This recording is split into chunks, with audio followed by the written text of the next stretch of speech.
नमस्कार भैया, राम राम। हम हैं आशुतोष और आप देख रहे हैं बुंदेली वार्ता। जैसा कि आपको पता है कि बुंदेली वार्ता की टीम आजकल नौसेना दिवस पे जो तमाम नौसैनिक हैं, नौसेना के जवान हैं, उनकी कहानी लेके आओ है। और जब पूरी सीरीज की एक और वीडियो में आप सबको स्वागत है। आज फिर हमारे संगे एक मेहमान हैं, इनसे चर्चा करें। इनने भी नौसेना की एक अलग फील्ड में काम करो है, एक अलग यूनिट में काम करो है।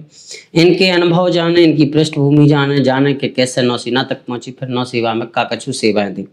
हमारे संगे शैलेंद्र सिंह साहब हैं। साहब, बहुत बहुत स्वागत है बुंदेली वार्ता में आपको। धन्यवाद। सब कैसी रही आपकी कहानी, नौसेना की कैसी सेवाएं रही?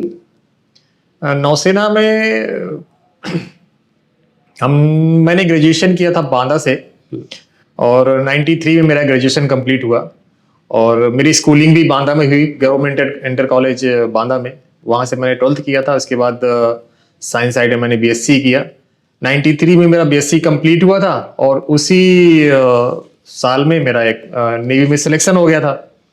और जैसे मैंने ग्रेजुएशन कंप्लीट किया तो नेवी में सिलेक्शन हो गया और मैं वहाँ पे ट्रेनिंग के लिए चला गया था।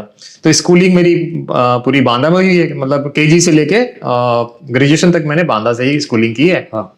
93 में सिलेक्शन होने के बाद फिर हम लखनऊ में मैंने रिपोर्ट किया। जब मेरा सिलेक्शन हो गया था लखनऊ में रिपोर्ट किया, क्योंकि लखनऊ जेडारो से मेरा सिलेक्शन हुआ था। हाँ।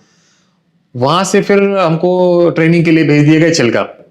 चिल्का में 6 महीने तक आपको एक ये ट्रेनिंग देते हैं कि आप किस पृष्ठभूमि से आए हैं और आपके आगे जो काम करने की पृष्ठभूमि होगी वो क्या होगी। क्योंकि हम लोग उस समय एकदम रॉ मटेरियल होते हैं। जब हम लोग जाते हैं वहां पे तो हमको कुछ डिसिप्लिन पता नहीं होता है, हमको कुछ नेवी, आर्मी, एयरफोर्स, कुछ किसी के बारे में कुछ पता नहीं होता है।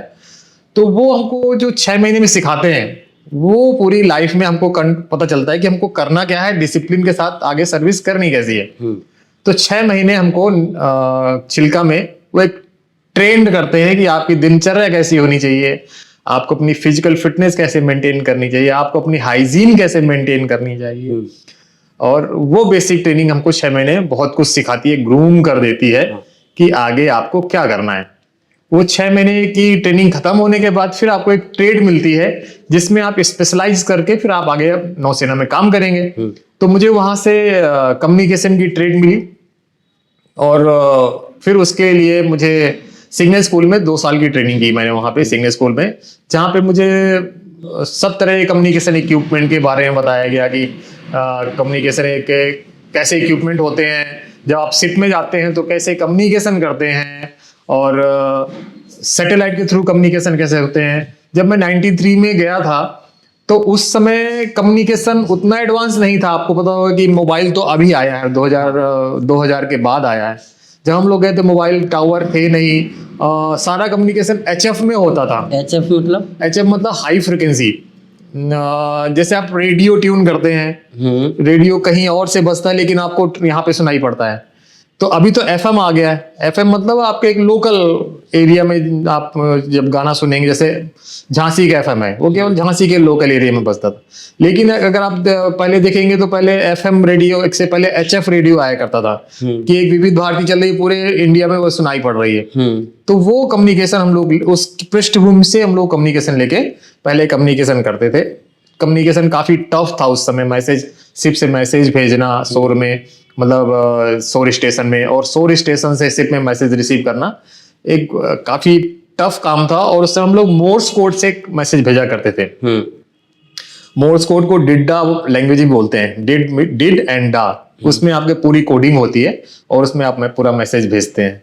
हम अपने दर्शकों को बताते हैं जो बार बार कम्युनिकेशन की बात हो रही है। दरअसल कम्युनिकेशन बातचीत की एक अंग्रेजी उसका वर्ड समझ लीजिए कि जो नेवी में बातचीत होती है या अन्य जगह, अन्य सेनाओं में बातचीत होती है, उनकी अलग एक कोडिंग होती है और उसी जो बातचीत को हम लोग कम्युनिकेशन कहते हैं।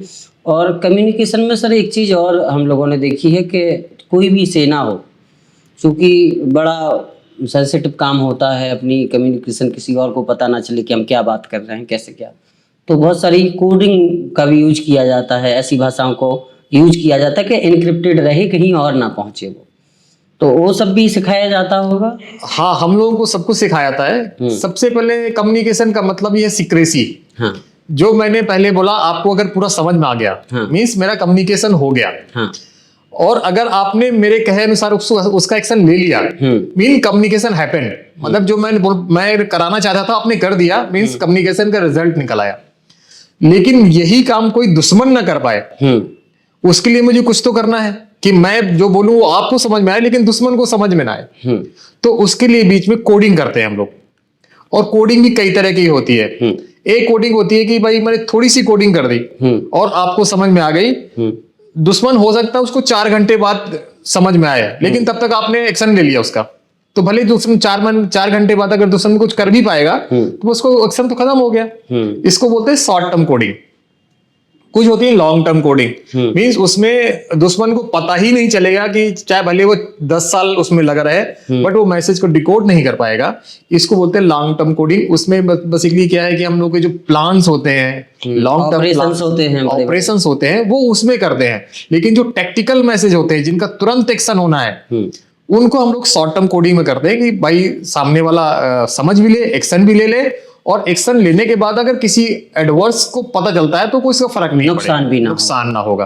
क्योंकि उस जो हम लोग लॉन्ग टर्म कोडिंग करते हैं उसमें टाइम लगता है मैसेज को डिकोड करने के लिए, और शॉर्ट टर्म कोडिंग में मैसेज तुरंत डिकोड हो जाता है। तो ये दोनों में फर्क होता है कोडिंग एंड डिकोडिंग के लिए। अच्छा, कम्युनिकेशन किस किस टाइप की होती है? जैसे अभी आपने जिक्र किया सैटेलाइट कम्युनिकेशन, तो सैटेलाइट से कैसे कम्युनिकेशन, बहुत सारे लोगों के मन में जिज्ञासा रहती है, लेकिन चूंकि सेना से जुड़ा हुआ मामला है तो खुलकर यहाँ पर सब बातें नहीं हो सकती, ताकि ये वीडियो कहीं भी जा सकता है इंटरनेट के माध्यम से, किसी और को पता ना चले।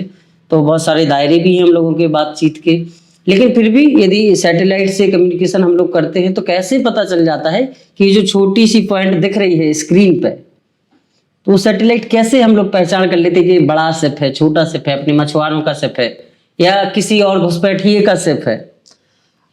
इसके लिए हमारे पास एक ऑथेंटिकेशन सिस्टम होता है, और उस ऑथेंटिकेशन सिस्टम में हम हर एक शिप को कोड दिए जाते हैं। अगर कोई आपको ऑथेंटिकेट करेगा, मीन्स आपको कोई चैलेंज करेगा कि भाई क्या आप ये शिप हैं, आपको वो कोड बताना है। इससे अगर वो कोड नहीं बता पा रहे हैं तो मीन्स आप एडवर्स हैं। और सैटेलाइट कम्युनिकेशन की अगर हम बात करें तो सैटेलाइट कम्युनिकेशन अभी तो पूरा कम्युनिकेशन ही सैटेलाइट कम्युनिकेशन में बेस्ड हो गया है। सैटेलाइट कम्युनिकेशन में क्या है, जैसे मैं शिप में हूं तो मैं कोई मैसेज भेजूंगा तो मुझे एक एंटीना चाहिए जो सैटेलाइट को ट्रैक कर सके। मेरे पास शिप में एक एंटीना होगा। जैसे मेरी सैटेलाइट ट्रैक हो गई तो जैसे आपके मोबाइल में एक सिग्नल बार आते हैं, वैसे ही हमारे पास भी सिग्नल बार आ जाते हैं शिप में कि भाई आपकी सैटेलाइट ट्रैक हो चुकी है, अभी आप कम्युनिकेशन कर सकते हैं। सोर स्टेशन तो ऑलरेडी बड़े बड़े हब लगे होते हैं, बड़े बड़े सैटेलाइट्स के एंटीना लगे होते हैं, और सोर स्टेशन तो ऑलवेज कनेक्टेड रहते ही रहते हैं। तो जैसे ही आपका कनेक्शन सोर स्टेशन में हो गया, आप आराम से मैसेज भेज सकते हैं। आइदर आप टॉकिंग मतलब वॉकी टॉकी से मैसेज भेज सकते हैं, आप रिटन मैसेज भेज सकते हैं, आप वीडियोस भेज सकते हैं, आप क्लिप भेज सकते हैं, आप शिप से मतलब कोई मैसेज भेज सकते हैं, आप अपने घर में बात भी कर सकते हैं। इवन सैटेलाइट कम्युनिकेशन में आप अपने यहाँ से शिप से आप अपने घर में मोबाइल में भी बात कर सकते हैं। तो ये सारी फैसिलिटी अभी एडवांस जो नेवी आ रही है उसमें बहुत सारे फीचर्स, बहुत सारी एडवांसमेंट आ चुका है, जिसे अभी नेवी कि अपनी मतलब अपने फोर्स की खुद की सैटेलाइट भी लॉन्च हो रही है, जिससे हम किसी कमर्शियल सैटेलाइट पर डिपेंडेंट ना रहे। तो ये एक बहुत बड़ा अचीवमेंट था नेवी के लिए कि नेवी और आर्मी एयरफोर्स की अपनी खुद की सैटेलाइट्स होगी। तो अगर कोई चाहे कि भाई हम ये कम्युनिकेशन इसका रोक सकते हैं, क्योंकि जब एडवर्स कंडीशंस आती हैं तो एनिमी चाहेगा कि मेरी कम्युनिकेशन की सैटेलाइट्स हैं, मैं इनको रोक दूंगा या जाम कर दूंगा, बट अभी हम वो नहीं कर सकता क्योंकि हमारी खुद की सैटेलाइट्स हैं जिनके हम खुद रक्षक हैं, और ये हमारे इसरो ने डेवलप की है। उसका पूरा एक्सेस हमारे पास है, जिसका कंट्रोल इसरो पर रहता है। इसके अलावा बहुत सारी जिज्ञासाएं भी हो सकती हैं, जैसे यहाँ हम मोबाइल यूज कर रहे हैं, स्मार्टफोन यूज कर रहे हैं, जगह जगह एक दायरे में मोबाइल टावर खड़े हुए हैं जो लगातार हमें सिग्नल्स दे रहे हैं, हम लोग इंटरनेट यूज कर पा रहे हैं जी। वहाँ सिर्फ 400 मील बीच समुंदर में है, हमारा देश बहुत दूर है, तो वहाँ पूरा का पूरा काम सैटेलाइट से ही होता। क्या वहाँ इंटरनेट यूज होता है शिप में? शिप में इंटरनेट यूज तब तक नहीं होगा जब तक कि आप मोबाइल टावर के नजदीक नहीं आ पाए। जैसे आप 100 से 200 माइल या 150 माइल तक है तो तब तक थोड़ा थोड़ा इंटरनेट तब तक हमको मोबाइल टावर मिलता रहता है। तो मोबाइल से कम्युनिकेशन मतलब आपको मोबाइल से कम्युनिकेशन कर सकते हैं, बट ये अलाउड नहीं है, क्योंकि जैसे आप स्विच ऑन करेंगे मोबाइल को, आपकी आइडेंटिटी और आपकी पोजीशन ऑटोमेटिकली डिस्क्लोज हो जाएगी सोर स्टेशन में। अगर आप बताएं तो बता देता हूँ कि मोबाइल काम कैसे करता है। मोबाइल के टावर्स होते हैं, हर जगह लगे होते हैं। जैसे आपने मोबाइल ऑन किया, आपका मोबाइल किसी न किसी नजदीकी टावर के साथ रजिस्टर्ड हो जाएगा। जैसे आपका मोबाइल टावर के साथ रजिस्टर्ड हो गया, वो टावर सैटेलाइट को कम्युनिकेशन कर देगा कि आप ये मोबाइल अवेलेबल है बात करने के लिए, और सैटेलाइट आपके मोबाइल की पोजीशन ले लेगा। मींस आपकी मोबाइल की पोजीशन सैटेलाइट के पास है और वो कमर्शियली हर जगह अवेलेबल है। यही चीज अगर आप सिप में करेंगे तो मींस आपके इस सिप की पोजीशन डिस्क्लोज हो रही। तो इसलिए सिप में मोबाइल्स अलाउ नहीं करते हैं। सिप में केवल सैटेलाइट कम्युनिकेशन, जो हमारे सैटेलाइट्स है, क्योंकि उसका एक्सेस हमारे पास है, उसका कंट्रोल हमारे पास है, उसकी कोई इंफॉर्मेशन किसी दूसरे को नहीं मिल सकती है। इसलिए हम अपने सैटेलाइट के फोन यूज करते हैं, जिससे कि हमारी पोजीशन, हमारी सिक्रेसी एडवर्स पर्संस को ना मिल पाए। एडवर्स मतलब जो हमारे विरोधी है, उन तक जो हमारा बुरा सोचते हैं, बुरा कर सकते हैं, उन तक हमारी एक पोजीशन और हमारी सिक्रेसी ना पहुंच पाए। इसके लिए बहुत सारे एहतियात भी बरतने पड़ते हैं। बहुत सारे एहतियात बरतने पड़ते हैं, और उसी की ट्रेनिंग हमको सिग्नल स्कूल में दी जाती है। और इसके बाद जब हम आगे जाते हैं तो उसके पास एडवांस कोर्स होते रहते हैं। आप पहले बेसिक कोर्स करेंगे सिग्नल स्कूल में, फिर आप अगेन अगर आप प्रमोशन के लिए ड्यू हैं तो फिर आपका सिग्नल स्कूल में कोर्स आएगा, वहां पे आपको एडवांस लेवल की का कोर्स कराया जाएगा। फिर आपको कोडिंग इन कोडिंग सिखाई जाएगी जब आप और एडवांस लेवल पे पहुंच जाएंगे। अगर आप बहुत सक्षम हुए तो फिर आपको खुद ही इंस्ट्रक्टर बनाया जाएगा कि आप आइए और पढ़ाइए यहाँ पे। तो मैंने भी 2007 में इंस्ट्रक्टर कोर्स किया था सिग्नल स्कूल से, और फिर उसके बाद में 10 साल तक कंटिन्यू मैंने सेक्शन ड्यूटी की है। नेवी में एक चीज और मुझे जानकारी लगी है, जब भी कोई नेवी में जाता है फर्स्ट ज्वाइनिंग, तो पहले INS सेल का वहाँ 6 महीने की बेसिक ट्रेनिंग, इसके बाद फिर उसको ट्रेड दिया जाता है कि आप इस लाइन में जाएंगे जी, और फिर वो बंदा उसी लाइन में आगे बढ़ता चला जाता है, उसी लाइन पे आगे बढ़ता, जिस फील्ड में, जैसे आपको कम्युनिकेशन फील्ड थी तो आप उसी में आगे बढ़ते जाएंगे, उसी में आगे बढ़ते चले जाएंगे, और उसी में जब ज्यादा पारंगत हो जाएंगे तो फिर आपको इंस्ट्रक्टर बना दिया जाएगा। हाँ, कि आप काफी सक्षम हैं, पारंगत हैं, काफी आपने बहुत अनुभव ले लिया है। अब आप ट्रेंड करिए लोगों को। तो जो नए बच्चे आते हैं, नेवी में भर्ती होते हैं, फिर उनको ट्रेंड करना शुरू कर देते हैं। तो आपने फिर वो भी किया? फिर मैंने 10 साल तक वो भी किया है। और जब आपका प्रमोशन होगा तब तक आपको एक ट्रेनिंग करनी पड़ेगी उसकी। जैसे ही आपका प्रमोशन होता है तो आपकी रिस्पॉन्सिबिलिटी बढ़ जाती है, आपका काम करने का एक दायरा बढ़ जाता है। जैसे आपका दायरा बढ़ेगा तो आपको थोड़ी तो जिज्ञासा, थोड़ा ज्ञान और चाहिए। वो ज्ञान अर्जित करने के लिए फिर से आपको सिग्नल स्कूल में या किसी अदर इंस्टीट्यूट में जाना पड़ेगा, जहां से आप नए प्रमोशन में जब जाएंगे तो उस कार्य को करने के लिए सक्षम हो जाए। अच्छा, नेवी में एक चीज और है कि एज लिमिट, क्यों उस एक एज के बाद बाहर जाना पड़ता है नेवी से?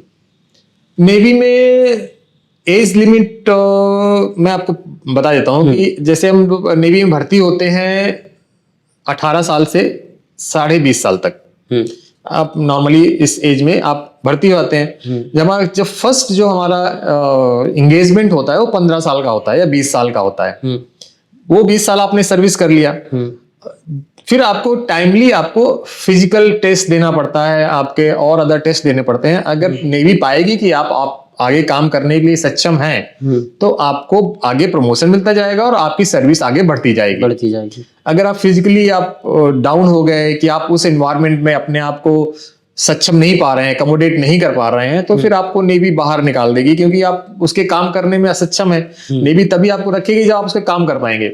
इस तरह आपके प्रमोशन होते जाएंगे, आपकी सर्विस आगे बढ़ती जाएगी, और आपको हर एक में आपको टेस्ट देने पड़ेंगे, फिजिकल टेस्ट भी देने पड़ेंगे, एकेडमिक टेस्ट भी देने पड़ेंगे। उसी हिसाब से आपका प्रमोशन होते जाएंगे और आपकी सर्विस बढ़ती जाएगी। और इस समय आप नेवी में 57 साल तक की सर्विस कर सकते हैं, अगर आप फिजिकली फिट हैं और मेंटली टफ हैं और एजुकेटेड हैं, एकेडमिक आपको कोई प्रॉब्लम नहीं है, तो नेवी आपको 57 साल तक सर्विस करने की सुविधा प्रदान करती है। बांदा की क्या कहानी है? बांदा से कहाँ से विचार आया कि अब नेवी में जाना चाहिए, या क्या हुआ उस समय? बांदा में हम हम लोग का जो ग्रुप था काफी हम लोग मतलब पढ़ने वाले छात्र थे, पढ़ते लिखते अच्छे थे। मेरा हाई स्कूल ही फर्स्ट डिवीजन था उस समय। फर्स्ट डिवीजन मतलब एक माने रखता था। जब मैंने 88 में हाई स्कूल किया था, 90 में इंटरमीडिएट किया था, और यूपी बोर्ड से फर्स्ट डिवीजन मतलब एक रेपुटेटेड पोजीशन हुआ करती किस सरकार में? उस समय तो कल्याण सिंह की सरकार थी। तो मतलब एजुकेशन का जो दायरा था काफी कठिन हुआ करता था। कल्याण सिंह की सरकार में फर्स्ट डिवीजन बहुत बड़ी बात, बहुत बड़ी बात हुआ करती थी। तो इसके बाद हम लोग फॉर्म भरते रहते थे। मैंने बहुत ट्राई किया इंजीनियरिंग में जाने के लिए, आईआईटी में ट्राई किया और मोतीलाल नेहरू इंजीनियरिंग कॉलेज में ट्राई किया, बट कुछ थोड़े मोड़े मार्क्स से रह जाता था। तभी मुझे नेवी में इसका मौका मिला परीक्षा देने का, और फर्स्ट बार में ही मेरा सिलेक्शन हो गया था। तो मैंने कहा चलो अभी इसमें नहीं हो रहा है तो नेवी ज्वाइन कर लें। और नेवी ज्वाइन करने के बाद मुझे कभी महसूस नहीं हुआ कि मैंने गलत डिसीजन लिया है। मैं बहुत कंफर्टेबल था और बहुत अच्छी सर्विस करी मैंने नेवी में। नेवी के बारे में जो वो बात चलती है, join the navy see the world जी, तो कहीं आसपास देश विदेश की यात्रा कैसी रही? आप नेवी में ज्वाइन करेंगे तो वर्ल्ड तो देखना ही है आपको। क्योंकि आप किसी भी शिप में जाएंगे तो बेसिकली क्या है, सारे शिप जाते हैं फ्रेंडली विजिट के लिए। हम अपने एडवर्स कंट्री पर जाते हैं, जैसे पाकिस्तान हो गया, चाइना हो गया, वहां भी विजिट करते हैं। और हम अपने फ्रेंडली कंट्री जैसे अपना रशिया हो गया, सिंगापुर हो गया, बाकी अदर कंट्रीज है, वहां भी विजिट करते हैं। तो नेवी में अभी इस समय मैं करीब 15-16 कंट्री में तो विजिट कर ही आ चुका हूँ। वहां जाते हैं, वहां कल्चर देखते हैं। जब आप चाइना जाते हैं तो वहां का कल्चर देख के लगता है कि इनका कल्चर कितना अजीब है हम लोगों से। वो लोग ऐसे, उनके खान पान का तरीका अलग है, उनके रहन सहन का तरीका अलग है। हम लोग कुछ अलग खान पान खाते हैं। ऐसे रसिया में जाएंगे तो आपको अजीब सा लगेगा। तो हम लोग जब शिप से निकलते थे तो अपना खाना खुद लेके जाते थे जब घूमने जाते थे, क्योंकि हम उनका खाना खा नहीं सकते हैं। हाँ। इतना मतलब अलग तरीके खाना, अलग तरीके का खाना होता है। तो आपको तरह तरह की संस्कृति देखने को मिलती है। आपको अगर आप डेपुटेशन के लिए गए तो आप 3-3 साल के लिए भी किसी कंट्री में जा सकते हैं। मेरा भी मौका मिला था मुझे रसिया जाने का 3 साल का, लेकिन फिर मैं नहीं जा पाया। मुझसे एक सीनियर सर निकल गए थे, तो वो एक अच्छा मौका था जो मेरे यहाँ से निकल गया था 3 साल रसिया में रहने का। लेकिन मैं कई बार रसिया जा चुका हूँ, सिंगापुर जा चुका हूँ, मलेशिया जा चुके हैं, दुबई, मस्कट, अबू धाबी, ये सब कंट्रीज देख के आपको बहुत कुछ सीखने को मिलता है, जो नॉर्मल यहाँ के लोग केवल सोचते हैं कि अबू धाबी ऐसा होगा, कुवैत ऐसा होगा। लेकिन आप शारजाह के जब हम गए थे, शारजाह के स्टेडियम में हम लोग केवल यहाँ बैठ के देखते हैं शारजाह के स्टेडियम में, चलो मैच देख के आते हैं। हम लोग लाइव गए थे शारजाह के स्टेडियम में, देख के आए थे, तो वो भी बहुत अच्छा एक अनुभव था। तो ये नेवी सही बोलती है कि join the navy see the world. तो आपको नेवी आधा वर्ल्ड तो दिखाई देती है, मेन कंट्रीज में घुमाई देती है कि भाई आप यहाँ गए, वहां गए, वहां गए। तो बहुत सारी संस्कृति से जानकारी मिलती है और बहुत कुछ घूमने को मिलता है नेवी में। और आपको बड़ी बड़ी मेट्रोपॉलिटन सिटी में ही नौकरी करने को मिलेगी। आप मुंबई में जा रहेंगे, आप दिल्ली में रहेंगे, आप चेन्नई में रहेंगे, पोर्ट ब्लेयर में रहेंगे, विशाखापट्टनम में रहेंगे, कोचीन में रहेंगे। ये सारी जगह हम लोग सर्विस कर चुके हैं। हाँ। तो हर जगह की संस्कृति हमारे इंडिया की भी बहुत डिफरेंट है और विदेश की तो है ही है। तो ये सारी चीजें आपको देखने को बहुत अच्छी मिलती है। नेवी के बाद का क्या चल रहा है? नेवी के बाद अभी तो बच्चे ग्रोन अप स्टेप में हैं। तो एक लड़का मेरा बीटेक कर रहा है, उसका भी बीटेक हो चुका है, और अभी मैं खुद अपना एक बिजनेस डालने की सोच रहा हूँ। तो देखते हैं कितना सक्षम होते हैं उसके बारे में। अभी वो प्लानिंग स्टेज में है मेरा। अभी वो प्लानिंग स्टेज में? तो कहाँ, झांसी ही रह रहे हैं? हम झांसी में रह रहे हैं, झांसी के अंसल बसेरा एस्टेट ग्वालियर रोड में ही मेरा सियाना है, तो वहीं रह रहे हैं। बहुत बढ़िया लगा आपसे बात करके कि आप आए, आपने नेवी की, सैटेलाइट कम्युनिकेशन की, और भी तमाम चीज़ें। अच्छा, नेवी के बारे में भी कुछ आपके साथी हमें मिले थे, उनसे भी चर्चा हुई। सी सिकनेस की बात कर रहे थे कि जब भी पहली बार कोई जाता है, और उस पर तो जाना ही है, जहाज पे तो जाना है, बिल्कुल बिल्कुल, और लहरें आना भी तय है, समुद्र में जा रहे हैं, बिल्कुल बिल्कुल बिल्कुल। तो सी सिकनेस हुई क्या? मेरी बॉडी ऐसी थी कि मुझे एक्चुअली हर एक आदमी की एक बॉडी कंस्ट्रक्शन है। आप देखिए किसी को आप बस में जा रहे हैं, उसको बस में उल्टी हो जाएगी। हाँ। तो वही ऐसी ही बॉडी आदमी की है। किसी किसी को सी सिकनेस बहुत ज्यादा होता है, किसी सी सिक बिल्कुल नहीं होता है। मैं इंसानों में मुझे सी सिक बिल्कुल ही नहीं होता था। हाँ। आप कितना भी सी स्टेट हो जाए, 6-7 स्टेट में जहाज एकदम ऐसे रोल पिच बहुत ज्यादा करता है, तो उस समय जो सी सिकनेस वाले बच्चे हैं वो गिर जाते हैं, नहीं उठ पाते हैं। हाँ। तो जो जिनको नहीं होता फिर वो सारा काम संभालते हैं। तो एक तो अच्छी बात है कि सी सिकनेस जिसको नहीं होता है वो तो काफी कंफर्टेबल है सी में सर्विस करने के लिए। लेकिन दूसरा ये है कि जो बच्चे गिर गए उनका दुगना काम भी आपको करना है। तो ये एक कॉपरेशन है, एक समझौता है, एक मिलीजुली चीजें रहती हैं कि जो नहीं कर पा रहे हैं सी में काम, उनका भी काम आपको करना है। लेकिन ऐसे ही नौकरी चलती है, ऐसे ही सी नेवी चलती है। और सी सिकनेस अगर है तो फिर वो लोग ज्यादा सरवाइव करना बहुत मुश्किल होता है। किसी की तो खून की उल्टी आना भी शुरू हो जाती है, जिसकी बॉडी बहुत ज्यादा सेंसिटिव है वो खून की उल्टी भी करते हैं।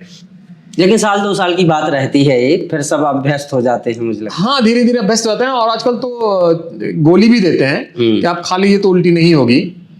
तो उससे भी काफी लोगों को राहत मिलती है। हाँ। सी सिकनेस में तो ज्यादा अभी तो आदमी को एकोमोडेट करना ही पड़ेगा अगर आपने नौकरी करी है नेवी में। तो जो नए बच्चे हैं जो नेवी में जाने का सोच रहे हैं, नौसेना में जाने की सोच रहे हैं, उनके लिए आपकी क्या सलाह है, क्या मशवरा है, क्या कहेंगे? उनको मैं यही कहना चाहूंगा कि अगर आप एक अच्छा फ्यूचर देख रहे हैं तो आपको 12th से ही एग्जाम देना शुरू करना चाहिए। और प्रिपरेशन आप 10th से ही कर दें शुरू। अगर आप फिजिक्स, केमिस्ट्री, मैथ के साथ 10th कर रहे हैं, 12th कर रहे हैं तो बहुत अच्छी स्कीमें आती हैं। आप अग्निवीर बहुत अच्छी स्कीम लॉन्च हुई है, उसमें आप फॉर्म भरिए और आपका सिलेक्शन होगा। इसके बाद आप एनडीए दे सकते हैं, नेशनल डिफेंस एकेडमी का एग्जाम होता है, उसमें दीजिए तो आप डायरेक्ट ऑफिसर के लिए जा सकते हैं। और अगर आपका ये एरिया भी निकल गया तो एक सीडीएस होता है, कंबाइंड डिफेंस सर्विसेज एग्जाम होते हैं, उसमें भी आप एग्जाम देके और आप नेवी में भर्ती हो सकते हैं। बहुत अच्छी अपॉर्चुनिटी है, आपको एक डिसिप्लिन लाइफ मिलती है, आपके जीने का पूरा तरीका चेंज हो जाता है। और जब आप नेवी की ट्रेनिंग करके ही बाहर आते हैं तो आपको एक बहुत बड़ा फर्क नजर आता है कि ये डिफेंस पर्सनल है और ये सिविलियन है। आपका एटीट्यूड, आपका पोस्चर, आपकी बॉडी और आपका way of talking and style आपको बता देगा कि ये डिफेंस पर्सन है। कुछ चीजें बताइए, जैसे आप नेवी में सेवाएं दे के आए हैं, नौसेना में, आप भी सेना से आए, और जब आप किसी सिविलियन से मिलते हैं तो कैसे भेद करते हैं, क्या किन किन चीजों में बदलाव हो जाता है एक सेना के किसी अधिकारी, कर्मचारी में, जवान में, या किसी आम नागरिक में देश के? देखिए, आम नागरिक और सिविलियन में एक सबसे बड़ा जो भेद होता है वो एक डिसिप्लिन का होता है। हम लोग की लाइफ बहुत डिसिप्लिन होती है। हमको अगर सुबह 4 बजे उठना है तो उठना है, उसके बाद हमको थोड़ा व्यायाम करना है, जो हमको शुरू से आदत डाल दी जाती है वो करना ही करना है।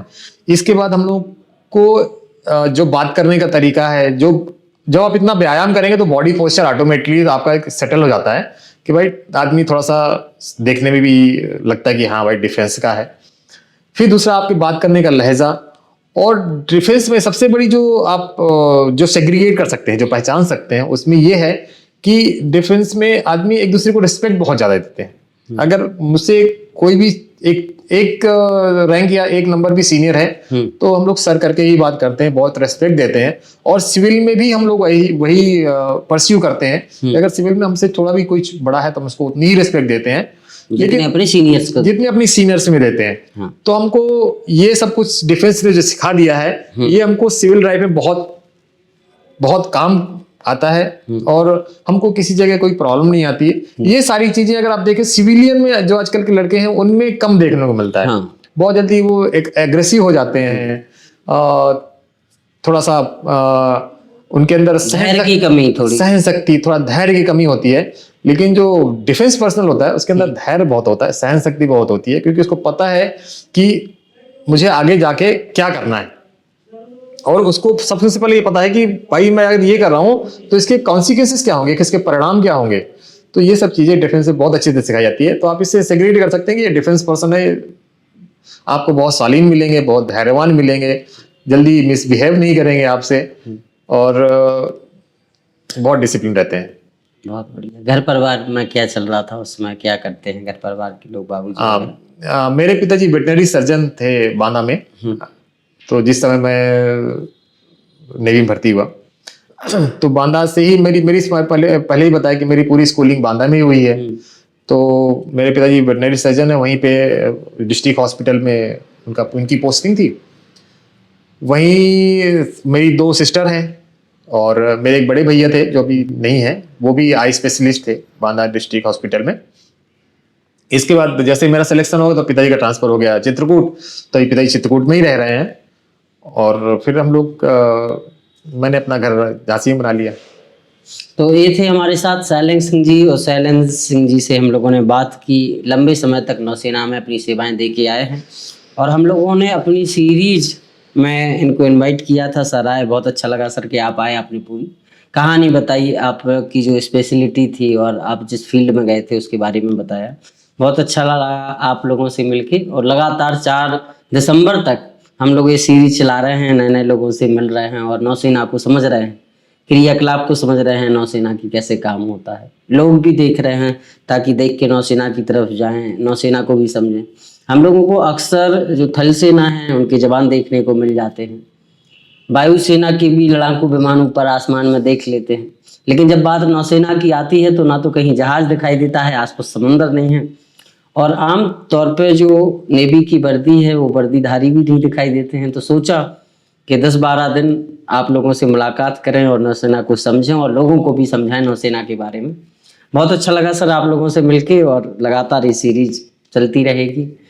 आप लोग आते रहिएगा सर। बहुत बहुत धन्यवाद। बहुत बहुत धन्यवाद।